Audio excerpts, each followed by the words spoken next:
So hi guys, my name is Nachiketa and welcome back to my channel.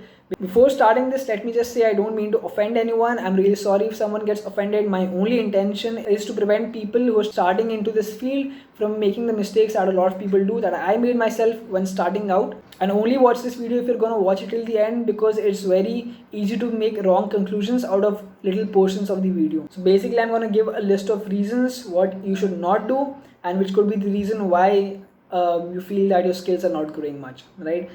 First is, do not binge online courses, right? I see a lot of friends, and when I ask them what they're learning, they're always doing one or the other course, always throughout the year.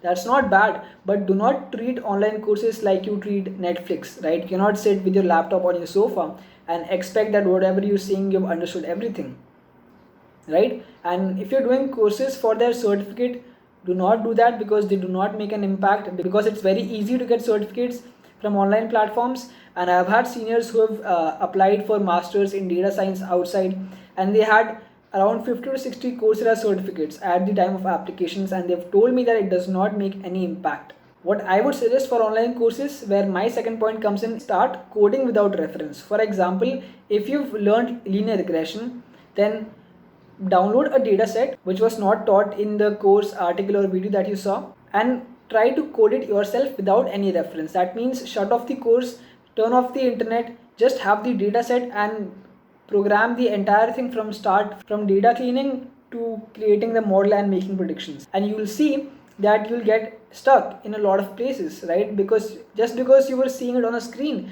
it gives you a false sense of confidence that you've understood everything. When you code without a reference, you'll have more doubts and you'll understand where you're stuck at. And moreover, whatever you code is going to get consolidated in your memory for a much longer time, and it will increase your confidence when you can code without having any references, right? Of course, if you have doubts, look that up online and then attempt coding again. Point number 3, which is extremely important, is you have to realize the competition. A very big majority of people are trying to get into data science, into machine learning, artificial intelligence. I have been parts of communities where people who are 25 to 30 years old, who are working in some software company or some as a software engineer, are trying to switch into data science.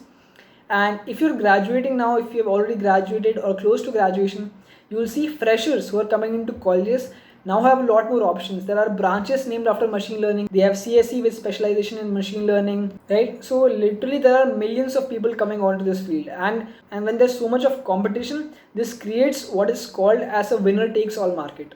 Meaning people who are on the top of the talent scale are gonna thrive in the market and rest are not.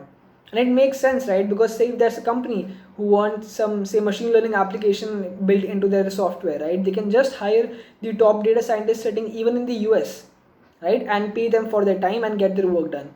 Because talent is a commodity which you cannot buy in bulk and hope that it gives you the same performance, right? So it's very important to upskill and do what a majority part of the competition is not doing.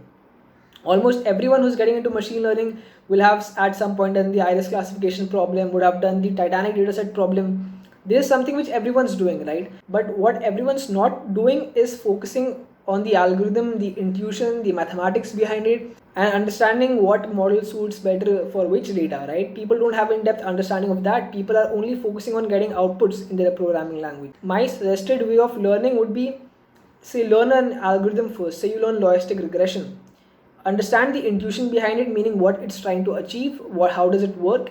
Understand the mathematics behind it. When you learn the mathematics, you really understand what it's doing with your data. It will help you understand better why certain models really perform well on certain data, right? Because even if you get a good accuracy with a model, you'll see this with a lot of people, that they won't be able to explain why their model is working the way it does, right? So that's very important to learn as a data scientist, and that's something that's going to keep you apart from a majority of the competition. And my next point would be real world data sets. Practice problems on Kaggle. It's an amazing website, and you have real world data over there which resemble a lot to real world problems. Just go on to data sets. You will see a lot of data sets. Select anyone which seems of interest to you, download that, and evaluate the data yourself without any reference. Figure out yourself what you need to do, right? If you need to clean out missing values, you might have a problem with the text data. There's lots of things you're going to learn, and do it without any reference. And then once you get stuck, then look at references. There are lots of solutions and submissions by other people. You can see that, and learn from mistakes, right? My last advice would be to make products, right? Once you've learned machine learning, apply that somewhere, learn how to deploy the models onto the web, learn how to deploy that onto Android apps, because that is what you can actually document and show to people, show to recruiters or show to colleges, because you're not going to impress someone by saying that you've learned linear regression. If you apply linear regression into some existing problem and make a complete product by deploying it onto the web and then later deploying it onto a cloud, then that is a complete product that you can show anyone. So that is a latest step. Focus on learning the algorithms, intuition, maths behind it. Then once you have good grasp of algorithms, then try to create products out of it simultaneously. So that is all, and some people might get offended. I'm sorry for that. If you feel the strategy you are applying to learn artificial intelligence, deep learning, machine learning is giving you good results, then feel free to ignore all of these advices. But there's a lot of people like me who struggled with this initially, and this was for them. I just hope this gave some clarity to people to what mistakes to avoid while learning. If you did like this video, do like it and subscribe to this channel. And yeah, thank you for watching.